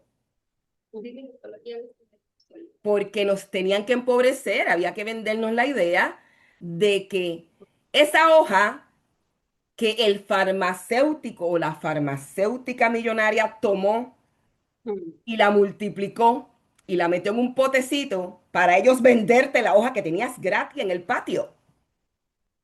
Ese episteme, esa sabiduría. Ay, no, eso era de negros y de indios. Así que así de cerca, siempre he sabido, siempre hemos sabido que tenemos la sabiduría de las abuelas y los ancestres. La hemos tenido como hemos tenido la comida, como hemos tenido la soja, como hemos tenido... En casa había una planta que se llamaba el anamú. Y el anamú, miren lo poderosa que era, que si tú, digamos que esta era a la hojita, y si tú te tomabas este pedacito de la uña, te quitaba el dolor de menstruación, este pedacito, pero si tú a ese pedacito tú le añadías otro más, entonces era este cantito, este pedacito un poquito más grande, te regulaba el ciclo menstrual. Y si tú entonces te comías la hoja completa, abortabas. Y eso crecía silvestre en la tierra. Así que, o sea, la pregunta es que siempre lo hemos sabido. No, no hay margen para la duda. A medida que, ¿verdad? El mundo se democratizó, el mundo se capitalizó, los saberes pasaron por el proceso de capitalismo. Eh, y nos hemos creído que tienen una jerarquía, ciertos saberes de gente más aclarada, de gente más masculina, pero siempre lo hemos sabido. Además, sí, adelante. Bueno, lo mío no es una pregunta. Bueno, muchas gracias, Yolanda, por acompañarnos. Lo mío es más en torno a una reflexión que también hice al finalizar. Y después de que vi una de tus conferencias en TED Talk, que justo hablabas, como que le preguntabas al público si conocía a sus abuelas, a sus mamás, sus abuelas, a sus tatarabuelas y así consecutivamente. Y supongo que en el público no aparecen, pero hubieron muy pocas manos levantadas. Y esto me hizo también reflexionar un poco en la obra porque, o sea, justo tú dices en todos los cuentos de que no hay una linealidad, ¿no? Es un círculo. Hay hay un pasado y un futuro que se conecta en el presente. Y esto me hizo como también reflexionar en en mi propio linaje, como ver las mujeres que han transcurrido antes de mí, conocer sus historias, sobre todo porque mi abuela bueno, es indígena. Ella también, dentro de México, pues los pueblos indígenas pertenecen a una minoría, como tú dices, en realidad eran mayoría en su momento, pero me hizo como entender como esas historias que muchas veces ya no conectamos, o que ya no conocemos. Entonces, creo que esa reflexión como que en mí me la llevo, o sea, de conocer estas antepasadas. Y como tú sacas en los cuentos, como estas historias de guerreras y de mujeres sublevadas que digo, también yo las reconozco por las historias que me cuenta mi abuela, mi mamá, pero a partir de ahí como que ya se termina. Ya las anteriores ya no las ubico en el mapa. Entonces, pues eso me llevo como para tarea personal y lo traigo a la mesa como reflexión también. Ay, gracias. Voy a aprovechar tu reflexión para preguntarte cuál es tu nombre y tu apellido. Es Keren Ruiz. Keren Ruiz. Sí. Acabo de colocar en el chat, no sé si lo pueden ver, la dirección de una página que es una base de datos. Es libre de costo, se llama familysearch.org. Y han conectado todas las bases de datos de los certificados de nacimiento y los certificados de bautismo de toda la América. Yo no sé si ustedes conocían esa base de datos. Y entonces ahí tú le pones tu nombre. Keren, ¿cuál es tu apellido? Perdóname, Ruiz. Ruiz, ajá, Ruiz. Tú pones, digamos, tú escribes tu nombre, Keren Ruiz. O sea, primero sacas una cuenta. La cuenta es libre de costo. Si la página le pide una tarjeta de crédito, es que usted entró a la página que no es, porque a veces Google hace como que esa trampita que te dice estás llegando, tiene que ser a esa dirección, familysearch.org. Están todos los documentos de todas las iglesias católicas desde 1787, me parece, hacia acá. Así que tú pones Keren Ruiz, en mi caso yo puse Yolanda Arroyo. Luego que creé la cuenta, el sistema te pregunta, esto me preguntó a mí, Yolanda Arroyo, ¿tú eres la Yolanda Arroyo que eres hija de Ramonita Pizarro y de Víctor Arroyo? Te va a preguntar otros. ¿Tú eres la hija de fulano y fulano? Y tú vas a decir no. De fulano y fulano, no. Hasta que ves tu nombre. Mira, esos son mis papás y ahí tú le das clic. Y cuando vas a ¿verdad? La base de datos que te lleva, en el caso mío, a mi mamá, Ramonita Pizarro, me dice, esta Ramonita Pizarro es la hija de Petronila Cartagena y Saturnino Pizarro. Y ahí clic. Y tú sigues así hasta que te sigue preguntando. Y cuando ya tú no sepas qué contestar, entonces te dice, ¿serán estos los papás? Y ahí vas creando entonces, ¿verdad? Un cuadro de genealogía más completo que antes no teníamos esa versatilidad, antes no teníamos esa posibilidad. Así que si de algo, ¿verdad? Debe servir también la maravillosa discusión que estamos teniendo hoy, es para que eso, para que hagamos búsqueda de nuestros ancestros a través de páginas de bases de datos. ¿Conocían esa Family Search? No, no, no, no. Es para Genial. ustedes hoy, hagan esa tarea hoy. No es muy friendly porque como tiene tanta gente, uno pudiera perderse. Yo recuerdo que la primera vez me decía, Yolanda Arroyo Pizarro tiene, qué sé yo, 40.000 resultados. Y yo, a rayo, pero ¿y cómo yo ahora voy? Pero casi siempre la primera página te trae el resultado que es. Si no, pues sigues para la segunda y para la tercera. Otra página de base de datos que te puede ayudar es la de Slave Voyages. Yo siempre digo la palabra de viajes mal. Voy a escribir aquí Slave Voyages. Espérate, lo escribí mal con Y. Voyages. Voyages es voyages de viaje, pero yo lo digo muy mal porque mi inglés ni es tan bueno ni me interesa que lo sea tampoco. Slavevoyages.org. Esos son los viajes esclavistas de todos los barcos que hicieron del viejo mundo y llegaron a nuestras costas. Y ese es otro, como le dicen en inglés, rabbit hole. Ahí usted va a estar un buen rato. Quiérase mucho cuando usted haga búsqueda. Esta es mi recomendación. Cuando usted está haciendo búsqueda genealógica, No lo haga rodeado de gente, no lo haga con un grupo de gente, hágalo usted a sola, tómese un vinito, una cerveza, ponga velita, quiérase bonito, porque en ocasiones las cosas que uno descubre, los documentos que uno descubre, por ejemplo, yo descubrí de mis abuelas un documento de fuga. Lo único que descubrí de esa bisabuela o tatarabuela es que se le había fugado al hacendado. Y los detalles que aparecen de la fuga, aunque me siento orgullosa de que se fugó, qué bueno que logró escapar, los castigos por los que sobrevivió, porque esa no era la primera fuga de ella. Los castigos que tuvo que sobrevivir a las fugas anteriores, hay que tragar hondo, hay que tragar hondo. Así que quiérase mucho, puede crear quizás así como ustedes tienen un club de lectura, un grupo de apoyo, de genealogía para darse mucho cariño y mucho afecto haciendo estas investigaciones. Gracias, Yolanda. ¿Alguien tiene algún comentario, alguna pregunta? Bueno, me cedo un poco la palabra. Ahora que nos abriste esta posibilidad, la verdad, o sea, lo primero que sentí fue como un vértigo inexplicable, ¿no? La pura posibilidad me dio un poco de mareo. ¿Verdad que marea? Totalmente, o sea, físicamente sentí eso. Porque bueno, tenemos ya una vocación presentista impresionante, ¿no? Que nos tiene como con la mirada súper limitada.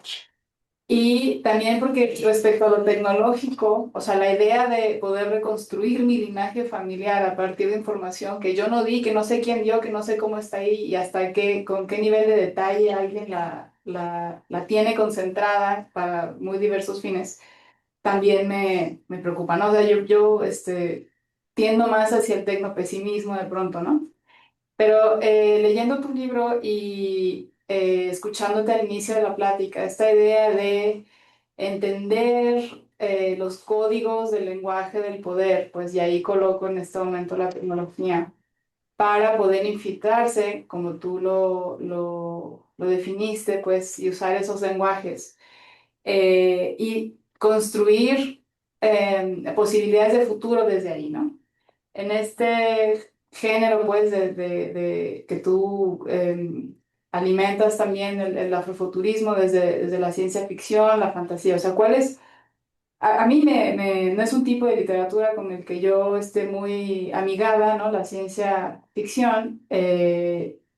Leerte a ti me provocó una emoción muy grande y ahora quiero leer más al respecto. Em, ¿Cómo justamente lidiar o negociar con las posibilidades que te dan estos lenguajes, estas herramientas de poder y la tensión de estarlo alimentando al usarlo, ¿no? Porque es una pregunta frecuente cuando nos planteamos qué hacer y de repente las alternativas que encontramos, vemos que de algún modo alimentan otra vez al sistema o son fácilmente cooptadas o etcétera. Y la tecnología siempre ha estado como en esa tensión, me parece, ¿no? Entre que domina, pero también te da herramientas para la resistencia. Entonces, no sé si pudieras eh, contarnos algo más sobre tu punto de vista al respecto. Me encanta tu pregunta, brillante. Em, Así que voy a tratar, ¿verdad?, de lograr satisfacer em, con una respuesta. Voy a, voy a, voy a intentar una respuesta. Yo siento que hay que detener la tentación de no querer estar expuesto a la tecnología. Tú tienes toda la razón. Ese es el dolor que me da. Tú tienes toda la razón. Nos copian, es una cooptación, es una piratería, es que nos robaron los saberes, pero es que eso viene sucediendo desde que la historia del mundo es historia. Lo acabo de contar con la plantita de Anamu, que salía espontánea en el patio de la casa de la abuela. Estoy usando la de Namu, pero son muchas más.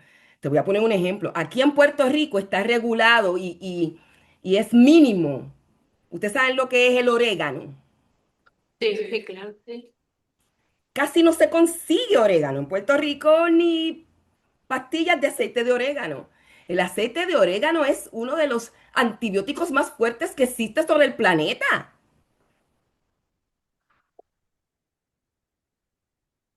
Entonces, doy ese ejemplo porque es como la tecnología. Las tecnologías, claro que sí que están copiando lo que hicieron las farmacéuticas con el aceite de orégano, con la planta de anamú, con el aloe vera, ¿verdad? ¿Cómo se dice aloe vera en español? El aloe, sábila, lo mismo con la sábila. Claro que lo copian, pero vamos a enterarnos de eso y vamos a estudiarlo y vamos a infiltrarnos y vamos a estratégicamente a decir, esto era mío, esto es mío. Con la ciencia ficción, yo les suplico a todos que lo hagan, porque el sistema fue diseñado para que no nos gustara, para que sin querer y de manera subliminal no pensáramos en el futuro, porque el futuro no era de nosotros los negros ni de nosotros los indígenas.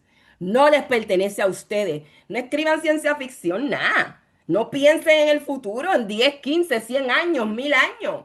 Eso es de nosotros, ¿verdad? Los poderosos.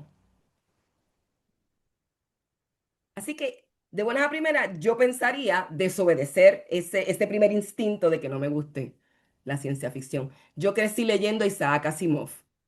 Todos los domingos, el periódico de mi país publicaba en una traducción, ya que él, ¿verdad? Los padres emigraron de Rusia, él se consideraba escritor estadounidense, escribía en inglés. Aquí le hacían una traducción al español y yo esperaba esa traducción yo tendría 10, 11, 12 años, 13 años. Y yo esperaba la traducción de Isaac Asimov para leerlo en español. Y la primera vez que escribí un cuento de ciencia ficción, me dijeron, no, pues en Puerto Rico, nosotros no escribimos ciencia ficción, nena, tú estás mal. Me lo vendieron como que los puertorriqueños no hacíamos eso. Cuando en Puerto Rico empezó a haber ciencia ficción, me dijeron, de negritud, no, no hay negros ahí en el mundo, en Marte. ¿Por cómo va a haber negros en Marte? Y yo en mi mente, pero si va a haber blancos, ¿por qué no va a haber negros? Entonces, resistir ese primer instinto de la historia que nos han hecho. Vamos a darle un tiempo, vamos a estudiar esto con sospecha, como tú tan magistralmente lo acabas de describir. Lo mismo pasa con la inteligencia artificial. No le metas tus cosas ahí a la inteligencia artificial. Así que tienes una inteligencia artificial que es toda sanitized, toda higienizada, dándote información de lo caucásico y borrando nuestras existencias indigenistas y negristas. Yo no sé ahora mismo si eso está bien o está mal, pero yo sí sé que yo quiero formar parte del mundo del futuro con el que yo sueño. Eso yo quiero. Entonces, ¿verdad? Permanecer con ese balance es lo que quiero decir. A mí se me hizo difícil. Yo misma me decía, está mal que escribas de esto, hasta que un día me dijeron, oye, lo que tú haces es esto, es afrofuturismo. Y ahí yo dije, no me gusta ese término. ¿Qué tal si le ponemos afroqueer futurismo? Ay, ese me gusta. Eso es lo que yo escribo, afroqueer futurismo. Yo no escribo afrofuturismo. Yo no escribo de la familia medular hombre-mujer. Ustedes leyeron Mula 3, la inteligencia artificial de Mula 3, que se consolida, ¿verdad? Bajo un cuerpo simbiótico y biomédico y artificial. Es otra mujer negra. Hay quien me ha dicho, ay, qué lindo el hombre el oficial que es... No es hombre. En mi literatura no hay eso. Mírame. No, no, no, no, no. A lo mejor es una entidad trans. Ok, eso sí lo compro. ¿De qué es queer? Es queer. La mujer a la que él ayuda, a la que la entidad ayuda, ha estado casada con hombres y con mujeres como yo. Yo sabía eso. Yo he estado casada oficialmente con el padre de mi hija, a quien dicho sea de paso, ya he aprendido a decir esto con mucha candidez, a quien dicho sea de paso, conocí en un threesome. Mi esposa llevó a ese muchacho un día a nuestra cama. Años más tarde, ella desaparece y él y yo nos consolidamos en un matrimonio. 5 años más tarde, tuvimos una hija. 14 años más tarde, me divorcié del padre de mi hija. 2 años siguientes, me casé con una mujer cuando el matrimonio igualitario era posible en Puerto Rico. Yo he estado casada con hombres y con mujeres. No recomiendo ninguna de las dos.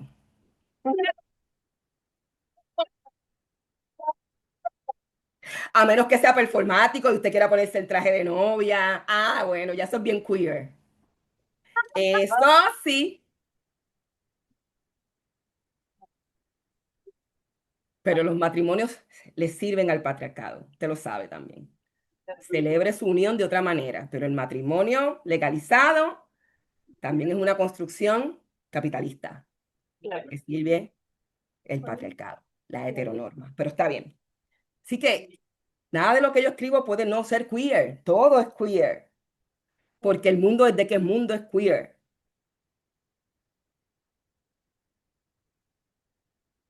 Muchas gracias, Yolanda. Sí, Ulises.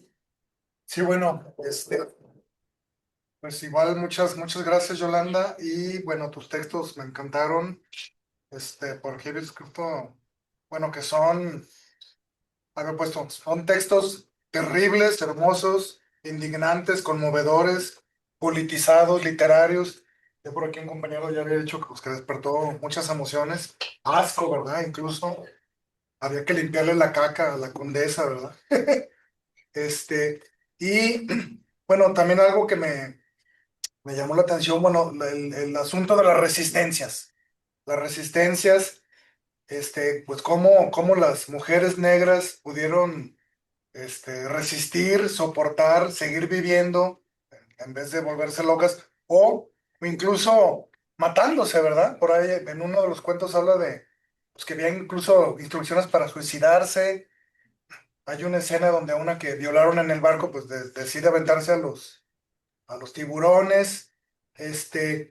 Pienso también, bueno, ahí está, creo que es Dizzy, que era políglota, pues no hablaba español, lo hablaba, pero se hacía como la que no hablaba hasta que se encuentra a este monje o este cura, pues que también era políglota.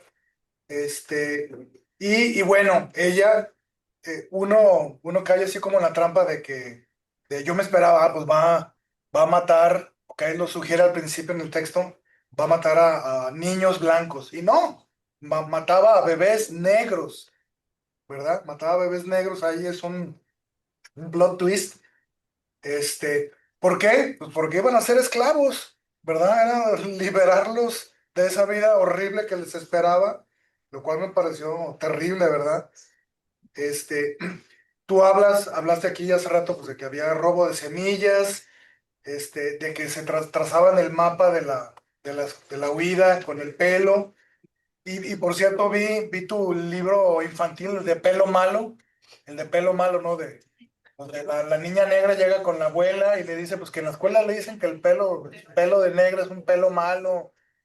Creo que así incluso como más agreste, rebelde, como hasta más cercano a lo salvaje, ¿no? A la naturaleza. Y y bueno, esas diferentes estrategias, que hay muchas más, obvio. Y luego otro tema, el de la invisibilización, ¿no? Por ejemplo, de lo negro, de lo indígena, como ahorita lo que nos dijiste con la ciencia ficción, pues una negra, una escritora negra no puede hacer, primero en Puerto Rico no se hace ciencia ficción, y luego una escritora negra, igual, menos, ¿verdad? Estás loca. Y pienso, bueno, lo que pasó con el ICE acá en Estados Unidos, pues que se mataron a muchos de origen latino, ¿verdad? El ICE. Pero hasta que no mataron a Preti y a Good, a dos blancos, entonces sí hizo el escándalo.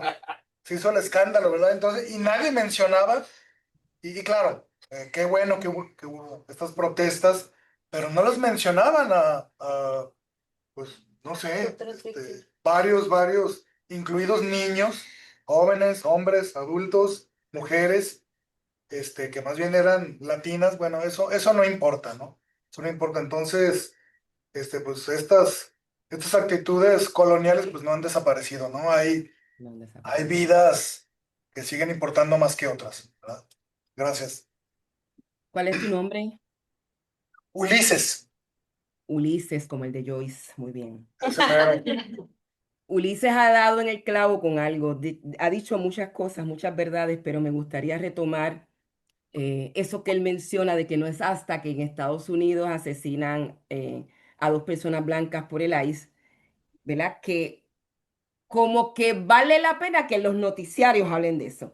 A nosotros siempre nos importó, ¿verdad? A la gente de a pie, a la gente del barrio, a la gente de los vecindarios, siempre lloramos a los que perdíamos, pero nadie de las masas, de los noticieros, de la prensa de masas, nadie les hacía caso. Miren, lo mismo sucedió con la esclavitud. ¿O usted piensa todavía hoy que la esclavitud fue abolida porque un gobernante dijo, ay, eso bendito, eso es tan inhumano lo que le están haciendo a esa pobre gente? Vamos a declarar la emancipación, vamos a declararlos libres porque es inhumano lo que les estamos haciendo. Eso no pasó así.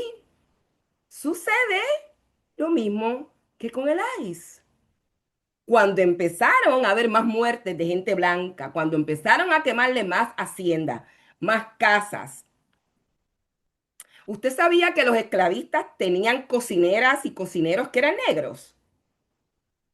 Y esos negros le cocinaban bien chévere al amo hasta que un día, todo es hasta un día, decía mi abuela, la sabia de mi abuela. Todo, Yolanda, es hasta un día. Hasta el día que, ay, bendito, le cayó un poquito de veneno a esa sopa. Que parezca un accidente. Dejaron de existir. Y eso tuvo que pasar 1000 veces, 2000 veces, 5000 veces. En Puerto Rico, ¿verdad? En la historia, en los archivos, hay documentos que dicen, algo está pasando, estamos diezmándonos, hay cada vez menos blancos. Si la población negra se da cuenta de que son mayoría, volvemos, no hemos sido de minoría nunca, nunca.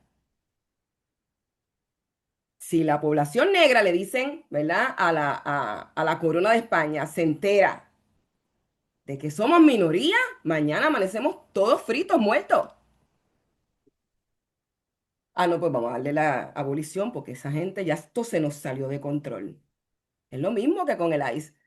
Por eso es que seguimos viviendo la misma historia.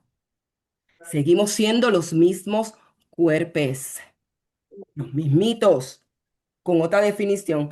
Ahora la esclavitud es trabajar tú de, sí, 40 horas semanales. ¿Quién trabaja 40 horas semanales? Yo no conozco a nadie. De los nuestros. 80, 90 horas. Ahora. ¿Quién trabaja? O sea, ¿quién trabaja 40 horas semanales? Yo no conozco a nadie. La mayoría trabaja más de 40 horas semanales. O no, nos pagan por 40, pero trabajamos más. Es lo mismo. Así que quería retomar, ¿verdad? Eso tan importante que tú dices, porque en efecto, no es hasta que el subordinado, hasta que el oprimido se da cuenta, ah, yo también puedo hacer este daño, que entonces la sociedad dice, pues entonces vamos a civilizarnos, por favor. Y este barbarismo, ¿cómo es que vivimos en esta barbarie? Pero es hasta que les pasa a ellos. Y el planeta no ha aprendido. Lo seguimos viviendo y lo seguimos viviendo. En mi casa hubo políglotas. Yo tenía vecinas que hablaban, en aquel momento se le llamaba el patuá, que es un nombre despectivo para decirle creol a lo que hablan en Haití.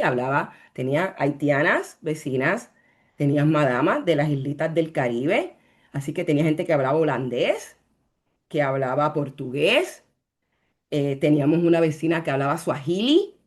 Mi abuela estaba constantemente inventándose palabras. La que más recuerdo siempre era cuando ella se ponía la mano así en el pecho y decía, ay, yo tengo un desosirio, nena. Eso significaba que ella estaba desolada y tenía un delirio. Y uno había, ¿qué dijo? ¿Qué dijo la abuela? ¿Qué palabra es esa nueva? Por eso yo he aprendido a inventarme palabras. Por eso yo digo que yo soy protagonista, no protagonista. protagonista. Por eso digo que soy afrodiva. Por eso creo que lo que hacemos es afrosanación. Y claro que ha habido burlas y que ha habido gente que me ha dicho, pero ¿por qué tú le pones la palabra afro a todo? Porque sí, porque este es mi momento, el nuestro. Ay, pero ¿por qué usas la E inclusiva? ¿Por qué tú dices el nosotros? ¿Por qué tú dices el tode? Porque el todos y el nosotros también es un invento. Mi gente no hablaba español, hablaba otra cosa. Así que si se puede inventar un idioma, yo quiero ser parte de los que se inventan el idioma. Tú estás protestando porque yo estoy decidiendo con mi autoridad que yo puedo inventar, cuando el invento siempre ha sido tuyo. Ah, fíjate. Y es uno aceptar esa autoridad que la tiene uno y ya. Claro, Eso es todo. claro, claro. Gracias, Do- Ulises. Casi nada, Casi nada. eso es todo. Casi nada. Bueno, pues Yo quiero decir algo sí, rapidito, adelante, luego sí. Nicolás también. No, nada más, varias cosas. Primero, gracias. Ha sido una delicia escucharte, Yolanda. Ha sido también muy nutritivo escuchar a todas y decir que, claro, que escribes desde este afrofuturismo, pero también yo creo que en la lectura de los relatos se nota mucho este trabajo de investigación en archivos y en historia. Entonces también es el pasado que está ahí presente, porque tú decías, se nos niega el futuro, pero también a las marginadas también se nos niega el pasado, ¿no? Entonces, creo que ese trabajo que tú haces y al cual nos invitas también es fundamental. Y la otra, pues es todo este cambio de palabras que haces, que además es súper creativa. Yo creo que también es muy importante cómo nos da reconocer este horizonte político que está presente en ese cambio de lenguaje. Yo agradecer, seguimos leyéndote. Fue una propuesta de la doctora Paloma y estamos muy, muy felices de esa lectura, más de que todos los astros se hayan coincidido y ahora estoy convencida de que así tenía que ser y espero que este sea el primero de muchos encuentros. Yo estoy muy, muy satisfecha, claro que evidentemente quisiéramos tenerte más tiempo, pero vamos a escuchar a Nicolás y sería maravilloso que nos pudiésemos tomar una foto así contigo en pantalla Porque ya me toca ya mismo irme, así que para decretar retomamos. luego ojalá que pueda ser presencialmente en alguna otra galaxia. ¡Ay, sí! Quiero volver a Guadalajara. Sí, sí, sí, sí. Hay que hacerlo, hay que hacerlo. Sí, sí, sí. Nico, a ver, Nicolás, por favor. Mira, Yolanda, yo tengo dos niveles de lecturas en tu obra. Una que es hacia nosotros, descendientes de colonizados, seguimos en la colonialidad, y otro que es hacia el mundo, desde un universalismo desde el sur, como Stuart Hall, MSC, todos quieren y que tú lo haces perfectamente, o el subcomandante Marcos también, cuando dice que es gay en el Bronx o que es judío en la Alemania nazi, es decir, él también agarró esa onda, ¿no? Entonces, primero el que nos corresponde a nosotros desde el sur, hacia el sur. Cuando yo considero que mi hermana mayor es más bonita que yo, no es difícil, pero ella sí es muy bonita. Pero en mi sociedad de Isa Guadalupe, como ella parece más a mi mamá, que es mulata, pero mi hermana salió más como con el pelo chinito, yo pues donde cuando era chico sí lo tenía avisado, pero se me fue, se me cayó. Pero digamos que mi hermana lo tiene así y ese sí es bien bonita, pero decían que yo era más bonito en mi sociedad, pues decían que yo era push-up. Push-up es Claro. decir, así blanco y entonces, Oti Shaban. Es decir, yo era el de color más blanco, con ojos claros, y, ay, mira qué bonito es tu hijo. Entonces, los rasgos del blanco, pues, no lo rechazo, pero dentro de una sociedad donde el blanco es el tope y el negro es el de abajo, entonces así me decían. Llego aquí a México y, perdón, pregunto, ¿dónde están las mujeres más bonitas? En Altos de Jalisco, blancas con ojos azules y cabello blanco, rubio, ¿no? Yo, ay, caray, yo me esperaba otra cosa, pero la gente misma lo integra, lo Lo reproduce. integramos, claro. Ajá. Mi esposa es de color, digamos, es mestiza, su abuela era indígena cora, y mi hija nace blanca con ojos azules. Caray, bueno, la acepté, porque es bonita. No la rechacé. Pero cuando vamos al súper y mi esposa está esperando con mi hija, la gente de, ¿es su hija? Como que cuestiona, ¿no? O luego, qué güera, qué bonita. ¿Por qué? ¿Por qué tiene que ver qué güera, qué bonita? Pues qué bonita, punto. ¿Por Yo te qué? creo. En 1998, cuando yo tuve a Aurora, y Aurora pues salió un poquito más clarita, era una niña mestiza, porque su papá era un hombre aclarado. Y me preguntaban en el supermercado, ¿es suya? A mí, a mí. Sí, pues sí. Y Sí, yo siempre contestaba, no es mía, yo me la robé.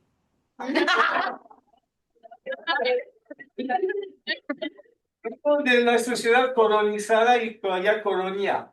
Llegó a una que se liberó, pero que todavía es colonia, la colonialidad está más que fuerte. Entonces, hay que hacer todo ese trabajo hacia la juventud, ¿no? Porque hasta mi hija en una clase regresa y dice, yo no quiero hablar con los adultos negros y no me gusta mi cabello chino. Ah, caray.